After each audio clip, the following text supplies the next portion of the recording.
ನಮಸ್ಕಾರ ವೀಕ್ಷಕರೇ, ನೀವು ನೋಡ್ತಿದ್ದೀರಾ ಸಾಮ್ರಾಟ್ ನ್ಯೂಸ್. ನಾನು ನಿಮ್ಮ ನರ್ಸಿಂಗ್ ಸಾಮ್ರಾಟ್. ದಿನಾಂಕ 25/3/2026 ಬೆಂಗಳೂರು ಮಹಾನಗರದಲ್ಲಿ ನಡೆದಿರುವ ಬಲಗೈ ಸಮುದಾಯಗಳ ಒಕ್ಕೂಟದಿಂದ ಬೃಹತ್ ಪ್ರತಿಭಟನೆಯನ್ನು ಉದ್ದೇಶಿಸಿ ಮಾತನಾಡಿದ ಹೋರಾಟಗಾರರು, ಯಾವುದೇ ಕಾರಣಕ್ಕೂ ಬಲಗೈ ಸಮುದಾಯಕ್ಕೆ ಅನ್ಯಾಯವಾದರೆ ನಾವು ಸುಮ್ಮನೆ ಕೂಡೋದಿಲ್ಲ ಮತ್ತು ಈ ಸಮುದಾಯದಿಂದ ಸರ್ಕಾರವನ್ನು ನಡೆಯುತ್ತಿದೆ ಎಂದು ಆಕ್ರೋಶ ವ್ಯಕ್ತಪಡಿಸಿದ್ದಾರೆ. ಇದೇ ಸಂದರ್ಭದಲ್ಲಿ ಮಾತನಾಡಿದ ಹೋರಾಟಗಾರರು, ನಮ್ಮ ಸಮಾಜದಿಂದ ಸರ್ಕಾರವನ್ನು ರಚಿಸಲು ಬರುತ್ತೆ ಮತ್ತು ನಮ್ಮ ಸಮಾಜದ ಸರ್ಕಾರ ಬೀಳಿಸಲು ಬರುತ್ತದೆ ಎಂದು ತಮ್ಮ ಆಕ್ರೋಶವನ್ನು ವ್ಯಕ್ತಪಡಿಸಿದರೆಂದು ಈ ಮೂಲಕ ತಿಳಿಸಲಾಗುತ್ತದೆ. ನಮಸ್ಕಾರ.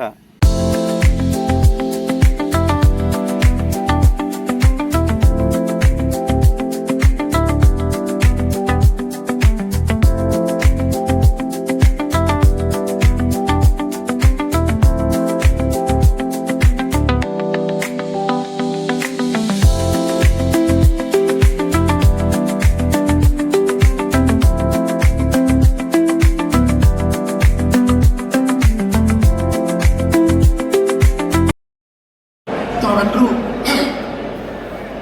ನನ್ನ ಕೂಗಿಗೆ ಪ್ರತಿ ಕೂಗನ್ನು ತಾವು ಕೂಗ್ತೀರಿ ಅಂತೇಳಿ ದೃಢವಾದ ವಿಶ್ವಾಸದಿಂದ ಈ ಕಟ್ಕೊಂಡಿರೋ ಗಂಟಲಲ್ಲಿ ಒಂದು ಕೂಗನ್ನು ಕೂಗ್ತೀನಿ. ಜೈ ಭೀಮ್! ಜೈ ಭೀಮ್! ಜೈ ಭೀಮ್! ಕರ್ನಾಟಕ ರಾಜ್ಯದ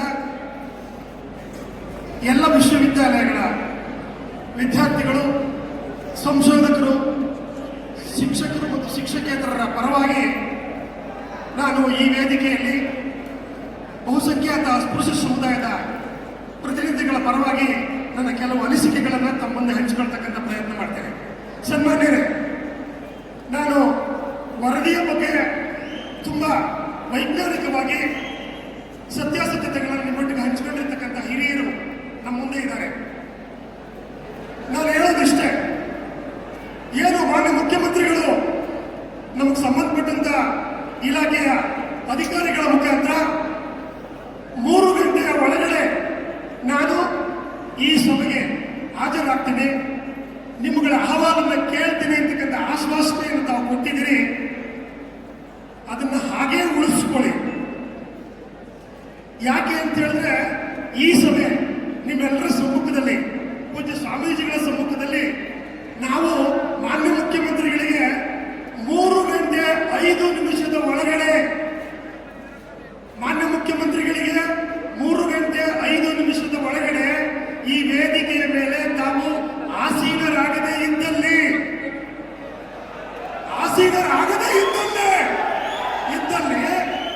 ಯಾವ ಈ ಸಮುದಾಯದ ನಮ್ಮ ಪ್ರತಿನಿಧಿಗಳನ್ನ ಅವರ ಬಸ್ಸುಗಳಲ್ಲಿ ಕೂರಿಸಿದ್ದೀರಿ ಹೊರಗಡೆ ಟ್ರಾಫಿಕ್ ಹೆಸರಿನಲ್ಲಿ, ಅವರಿಗೆ ನಾವು ಕರೆ ಕೊಡ್ತೀವಿ, ಬೆಂಕಿ ಇಕ್ಕಿ ವ್ಯವಸ್ಥೆಗೆ ಅಂತೇಳಿ. ಇದು ನಾವು ಕೊಡುವಂತಹ ಕರೆ. ಸನ್ಮಾನ್ಯ ಮುಖ್ಯಮಂತ್ರಿಗಳೇ, ನಾವು ಕೊಡ್ತಿರ್ತಕ್ಕಂಥ ಅಂತಿಮವಾದ ಕರೆ. ನಾವು ಇಲ್ಲಿಂದ ಹೋಗಿ ಬೆಂಕಿ ಇಕ್ಬೇಕಂತಿಲ್ಲ. ನಮ್ಮ ಸಹೋದರ ಸಹೋದರಿಯರು ಹೊರವಲಯದಲ್ಲಿ ಬಸ್ಸುಗಳಲ್ಲಿ ಹಸಿದು ಕಾಯ್ತಾ ಇದ್ದಾರೆ. ಅವರಿಗೆ ಒಂದು ಕರೆಯನ್ನು ಕೊಟ್ಟರೆ ಇಡೀ ರಾಜ್ಯ ಬಟ್ಟು ಸುಸ್ಮವಾಗುತ್ತೆ, ಭಸ್ಮವಾಗುತ್ತೆ. ಇದು ನಮಗೆ ಎಚ್ಚರಿಕೆ. ನನ್ನ ಈ ಹೇಳಿಕೆ ಅತಿಶಯೋಕ್ತಿವಾದದ್ದಲ್ಲ. ದಯವಿಟ್ಟು ಅಧಿಕಾರಿಗಳು ಸಂಬಂಧಪಟ್ಟಂತವರಿಗೆ ತಿಳಿಸಬೇಕು. ನನ್ನ ಮನವಿ, ನೀವು ಹೇಳಲಿಲ್ಲ ಅನ್ನೋದಾಗಬಾರ್ದು. ವಿಶ್ವವಿದ್ಯಾಲಯದ ವಿದ್ಯಾರ್ಥಿಗಳು ಈ ಸಭೆಯ ತೀರ್ಮಾನವನ್ನ ರಾಜ್ಯ ಮಟ್ಟದಲ್ಲಿ ಕಾಯ್ತಾ ಇದ್ದಾರೆ. ಇಲ್ಲಿ ಒಂದು ವ್ಯತ್ಯಾಸ ಆದರೆ ವಿಶ್ವವಿದ್ಯಾಲಯಗಳು, ಕಾಲೇಜುಗಳು ತಾನೇ ಹಚ್ಚಿ ಉರಿಯುತ್ತವೆ ಅಂತಕ್ಕಂಥ ಅಂಶವನ್ನು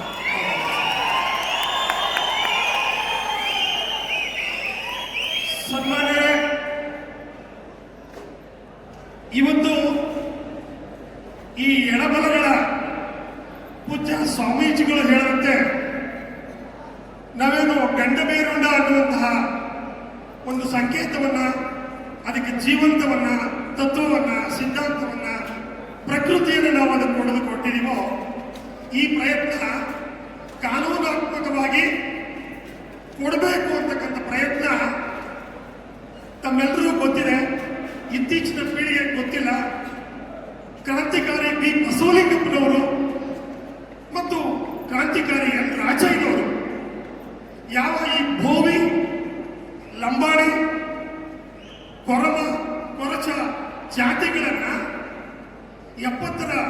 ಮಧ್ಯಭಾಗದಲ್ಲಿ ಪರಿಶಿಷ್ಟ ಜಾತಿ ಪಟ್ಟಿಗೆ ಸೇರಿಸಬೇಕು ಅಂತಕ್ಕಂಥ ಆ ಕಾಲದ ದೇವರಾಜ ಅರಸು ಅವರ ಅಭಿಪ್ರಾಯವನ್ನ ಈ ಇಬ್ಬರೇ ವ್ಯಕ್ತಿಗಳು ಅಸ್ಪೃಶ್ಯರಿಗೆ ಮಾತ್ರ ಮೀಸಲಾತಿಯನ್ನು ಕೊಡಿ, ಇತರರಿಗೆ ಬೇಡ ಅಂತಕ್ಕಂಥ ಕೂಗನ್ನು ಕೂಗಿದರು. ಅದು ಇಲ್ಲಿರ್ತಕ್ಕಂಥ ಎಲ್ರಿಗೂ ಗೊತ್ತಿದೆ. ಆದ್ರೆ ಯಾರು ಅವ್ರನ್ನ ಹೇಳ್ತಾ ಇಲ್ಲ, ಮಾತಾಡ್ತಾ ಇಲ್ಲ. ಯಾಕೆ? ನಿಮಗೆ ಮಾಹಿತಿ ಇಲ್ವೋ? ಸನ್ಮಾನ್ಯ ಶಾಸಕರು, ಸಂಸದರು, ಪರಿಷತ್ ಸದಸ್ಯರು, ಬಸವಲಿಂಗಪ್ಪನ ದಾಖಲೆಗಳು ಜೀವಂತವಾಗಿದೆ. ಬಾಬಾ ಸಾಹೇಬರು ಈ ಅಸ್ಪೃಶ್ಯ ಸಮುದಾಯಗಳನ್ನ ಗಮನದಲ್ಲಿಟ್ಟುಕೊಂಡು ಸರ್ವಾಂಗೀಣ ಅಭಿವೃದ್ಧಿಗಾಗಲಿ ಅಂತ ಕೊಟ್ಟಿರ್ತಕ್ಕಂಥದ್ದು. ನಮ್ಮ ಎಂಜಲನ್ನ ತಿಂದಂತ ನೀವು ಕೊಲಂಬೋ ಹೆಸರಿಟ್ಕೊಂಡು ಹೋಗ್ತಕ್ಕಂಥದ್ದು ಇದು ಯಾವ ನ್ಯಾಯ ಸ್ವಾಮಿ? ಹೌದಲ್ವೇ? ಹಾಗಾಗಿ ನಾನು ಇವತ್ತಿನ ಈ ರಾಜ್ಯ ಸರ್ಕಾರದಲ್ಲಿ ಇರ್ತಕ್ಕಂತಹ ಮತ್ತು ಜನಪ್ರತಿನಿಧಿಗಳು ಯಾರು ಪರಿಶಿಷ್ಟ ಜಾತಿ ಸಮುದಾಯಗಳಿಂದ ಇವತ್ತು ಶಾಸಕರಾಗಿ ಸಂಸದರಾಗಿ ಇದ್ದಾರೆ, ಅವರಲ್ಲಿ ನಾನು ಮನವಿ ಮಾಡ್ತೇನೆ. ಆನುದೇವ ಹೊರಗಡವನು, ಆನುದೇವ ಹೊರಗಡವ, ಆ ಒಂದು ಕೃತಿ ಬಂಚಿಗೆರೆ ಜಯಪ್ರಕಾಶ್ ಅಂತ ಒಬ್ಬ ಕ್ರಾಂತಿಕಾರಿ ಕವಿ. ಅವರು ಆನುದೇವ ಹೊರಗಡವನು ಅನ್ನೋ ಕೃತಿಯಲ್ಲಿ ಒಂದು ಜಾನಪದ ಸತ್ಯವನ್ನು ಹೇಳ್ತಾರೆ. ಕೇಳಿಸಬಹುದು. ಏನು ಜಾನಪದ ಸತ್ಯ ಅಂದ್ರೆ ಬಸವಣ್ಣ ಮಾದಿಗರು ಹುಟ್ಟಿದವನು ಅಂತಕ್ಕಂಥ ಪುಸ್ತಕದಲ್ಲಿ ಅಧ್ಯಯನಗಳಿದೆ. ಜನಪದ ಸತ್ಯ. ಬಸವಣ್ಣರು ಯಡಿಯೂರಪ್ಪನವರು ಚೀಫ್ ಮಿನಿಸ್ಟರ್. ಆ ಪುಸ್ತಕವನ್ನು ಮುಟ್ಟುಗೋಲು ಹಾಕಬೇಕು ಅಂತೇಳಿ ಎಲ್ಲ ಲಿಂಗಾಯತರ ಮಠಗಳು ಬೊಬ್ಬೆ ಹೊಡೆದು ನಮ್ಮನ್ನೇ, ಆದರೆ ಮುಟ್ಟುಗೋಲು ಹಾಕೊಳ್ಳಿಲ್ಲ. ಈ ಈಶ್ವರ್ ಕಂಡ್ರೆ ಇದಲ್ಲ ತಂದೆ ಎಂತ ಕಂಡ್ರೆ ಭೀಮಣ್ಣ ಕಂಡ್ರೆ 10 ಲೀಟರ್ ಪೆಟ್ರೋಲ್ ಅನ್ನ ವಿಧಾನಸೌಧಕ್ಕೆ ತಗೊಂಡೋಗಿ ಆ ಆನುದೇವ ಹೊರಗಡವರ ಪುಸ್ತಕವನ್ನ ನೀವು ಮುಟ್ಟುಗೋಲು ಹಾಕಲಿಲ್ಲ ಸರ್ಕಾರ ಅಂದ್ರೆ ನಾನು ಸೀಮೆಣ್ಣೆ ಸತ್ತೋಗ್ತೀನಿ. ನಿಮ್ಗೇನಾಗಿದೆ ಸ್ವಾಮಿ?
ನನಗೆ ಸಾಮಾಜಿಕ ನ್ಯಾಯದ ಬಗ್ಗೆ ಬಹಳ ಕಳಕಳಿ ಇದೆ. ಬಿಕಾಸ್ ನಮ್ಮಪ್ಪ ಸ್ವಾತಂತ್ರ್ಯ ಹೋರಾಟಗಾರ ನಾಗಪ್ಪ. ಹಾಗಾಗಿ ನಾನು ನಾಗಮೋಹನ್ ದಾಸ್ ಅಂತ ನನ್ನ ಹೆಸರು. ಗೊತ್ತಾ ನಿಮ್ಗದು? ಇಲ್ಲ, ಅವ್ರಿಗೆ ಕೇಳಿ ಹೇಳ್ತೇನೆ ಅಷ್ಟೇ. ಹಾಗೆ ಈಗ ಸಾಮಾಜಿಕ ನ್ಯಾಯ ನಾಗಮೋಹನ್ ದಾಸು ಆ ವರದಿ ಈಗಾಗಲೇ ನಮ್ಮ ಮುಂದೆ ವೈಜ್ಞಾನಿಕ ಪ್ರಗರವಾಗಿದೆ. ಬಹಳ ಅಂತ ಹೊಳಿತಾ ಇದೆ. ಏನು ಅದು ಮೋಸ, ವಂಚನೆ, ಅನ್ಯಾಯ, ಅಧರ್ಮ, ಅನೀತಿ, ಅನ್ಯಾಯ, ಸಂವಿಧಾನಿಕ, ಅಮಾನವೀಯ ಅಂತಕ್ಕಂಥ ಸತ್ಯ ನಮ್ಮಲ್ಲಿ ಪ್ರಕಟವಾಗಿದೆ. ಹೌದಲ್ವೇ? ಅದೇ ಈ ವರದಿ. ಈ ವರದಿ ಯಾವುದು ಗೊತ್ತಾ? ಈ ವರದಿ ಯಾವುದು ಹೇಳಿ? ಅಲ್ಲ,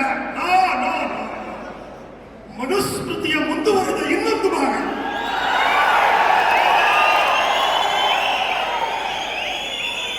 ಮನುಸ್ಮೃತಿಯ ಮುಂದುವರೆದ ಇನ್ನೊಂದು ಭಾಗ. ಯಾಕೆ ಇದು ಕರ್ನಾಟಕದಲ್ಲಿ ಪ್ರಯೋಗ ಆಗ್ತಿದೆ?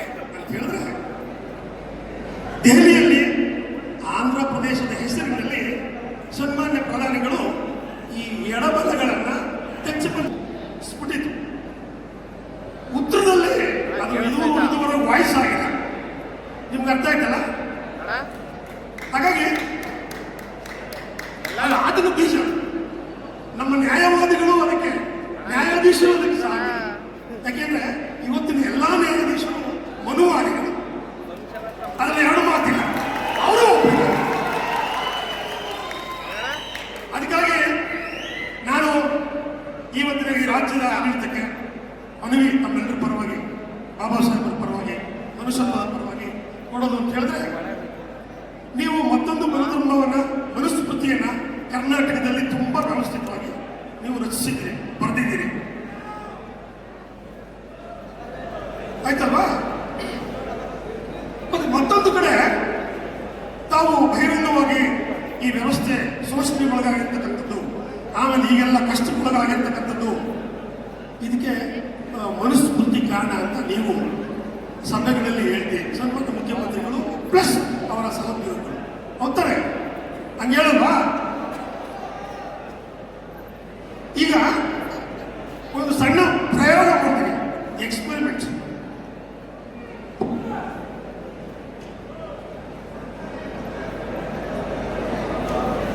ಈಗ ನಮ್ಮಲ್ಲಿ ಒಂದು ಸಣ್ಣ ನಮ್ಮ ಹೇಳಿಕೆಗಳಲ್ಲಿ ಮೌಖಿಕವಾಗಿ ಒಂದು ದ್ವಂದ್ವವನ್ನು ಕಾಣ್ತಾ ಇದ್ದೀವಿ.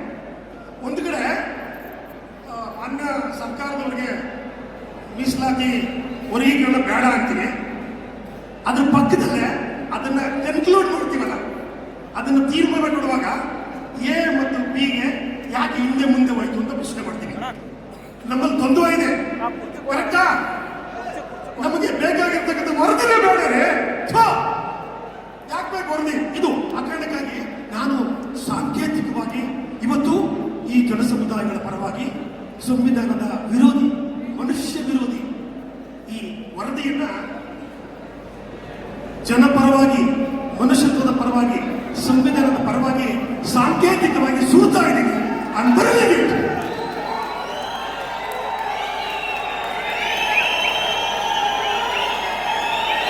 ಅವರಿಗೆ ಧನ್ಯವಾದಗಳು.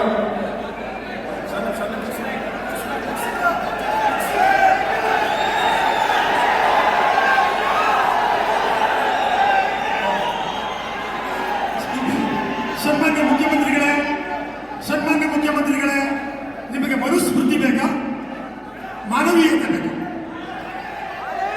ಇದು ಮುಂದುವರೆದ ಮನುಸ್ಮೃತಿ.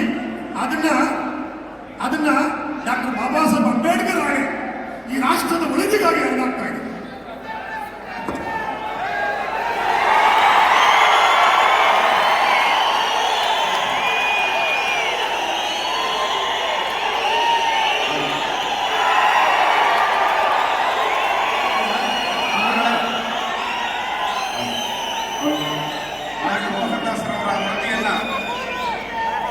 ಬರೆದು ಅದರ ವಿರುದ್ಧ ಪ್ರತಿಭಟನೆಯನ್ನು ನಾವು ಈ ಸಂದರ್ಭದಲ್ಲಿ ವ್ಯಕ್ತಪಡಿಸಿದ್ದೇವೆ. ಅದನ್ನು ಯಶಸ್ವಿಯಾಗಿ ನಡೆಸಿಕೊಟ್ಟು ಅತ್ಯುತ್ತಮ ಮಾಹಿತಿ ಕೊಟ್ಟಂತ ನಮ್ಮ ವಿಶ್ವವಿದ್ಯಾಲಯದ ಪ್ರಾಧ್ಯಾಪಕರಾದಂಥ ಡಾಕ್ಟರ್ ತೇಜ್ ಮೂರ್ತಿ ಸರ್ಗೆ ಧನ್ಯವಾದಗಳು. ಈಗ ನಮ್ಮ ಸರ್ವೋತ್ತಮ